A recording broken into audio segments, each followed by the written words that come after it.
In a city bathed in sunlight and promise, one young woman's dream was taking shape. Her name, Sophie Collombet. 21 years old. Bright. Ambitious. A French exchange student chasing a future filled with possibility. But in the quiet hours of one March evening, everything changed. And a life full of light was stolen abroad.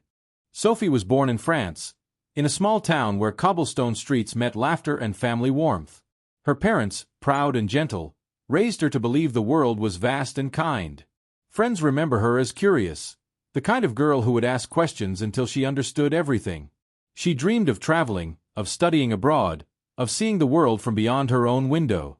In late 2013, Sophie arrived in Brisbane, Australia, a city of opportunity and optimism. She enrolled in a business degree at Griffith University. Her professors spoke of her determination. Her classmates spoke of her kindness. She lived in student housing near South Bank, close enough to the city's heartbeat, but far from home. Every call to her parents carried excitement, stories of new friends, sunny days, and the warmth of strangers. Like so many international students, Sophie built her comfort from small routines.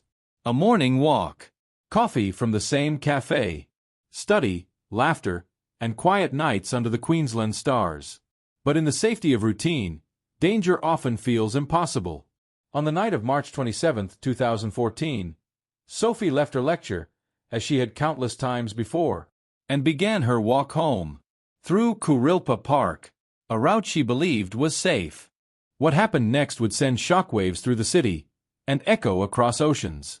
A young woman's dream would end in senseless brutality, and Brisbane would never be the same again. March 27, 2014. The air was heavy, the night unusually still. For most of Brisbane, it was just another Thursday, a quiet evening before the weekend. But for Sophie Collombet, it was the last walk she would ever take. She had just finished an evening lecture at Griffith University.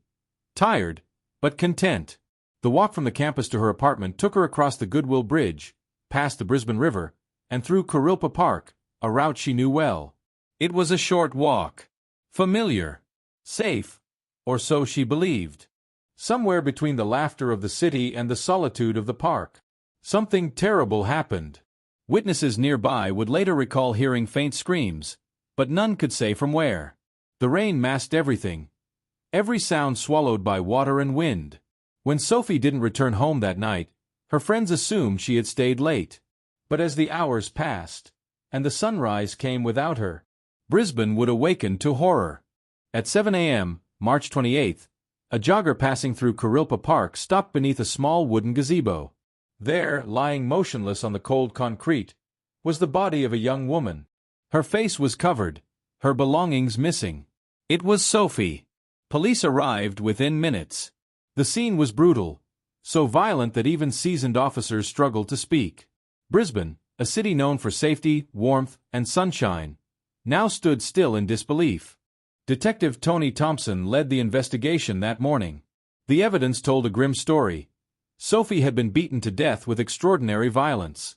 Her injuries indicated a personal, frenzied attack. There were no signs of sexual assault, but robbery was suspected. Her phone, laptop, and handbag were gone. Forensics began collecting every fiber, every footprint.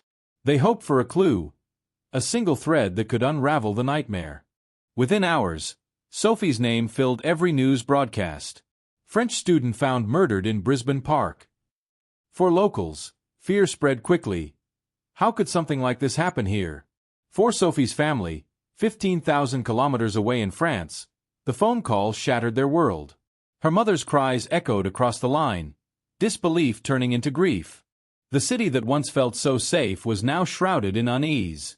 Students avoided the park. Parents called their children more often. And Sophie's empty seat in class became a quiet monument to everything lost. But as the grief deepened, detectives worked tirelessly. A breakthrough was coming, one that would reveal a story of addiction, despair, and violence, all hidden beneath Brisbane's bright surface. The next morning, Brisbane woke under a heavy sky. Newspapers carried her name. Radios spoke her story. And across the city, people whispered the same question. How could this happen here? Students gathered at Griffith University, silent, holding candles.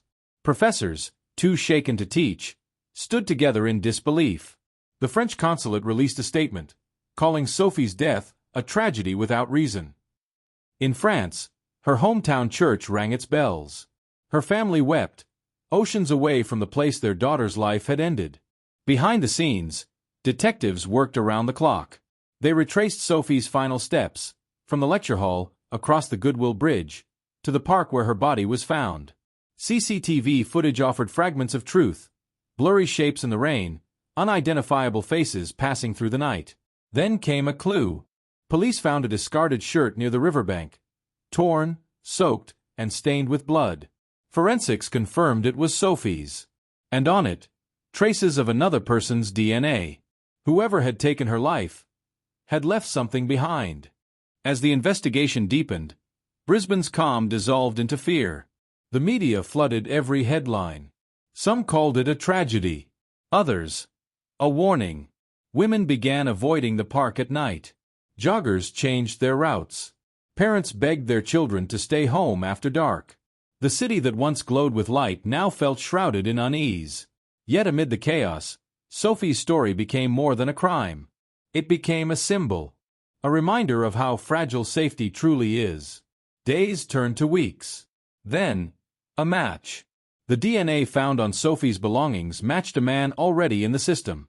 His name, Benjamin Millington, 34 years old, homeless, struggling with drug addiction and mental illness, known to police for minor offenses, but nothing like this. Detectives tracked him down, sleeping rough near South Brisbane Station.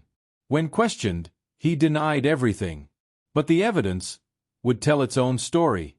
In the interview room, faced with undeniable evidence, Benjamin Millington finally spoke.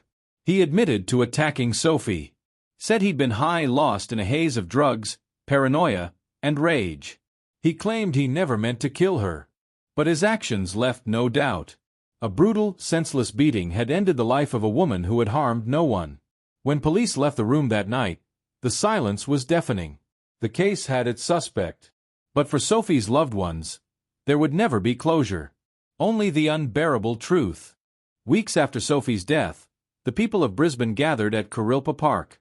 Flowers, candles, and handwritten notes covered the gazebo where her life had ended. Some prayed, some cried, and though she was far from home, Sophie was not forgotten. Her story united strangers in grief and in resolve to walk safer streets, to protect the vulnerable, to remember that behind every headline lies a human soul. The man who stole Sophie's life was now behind bars.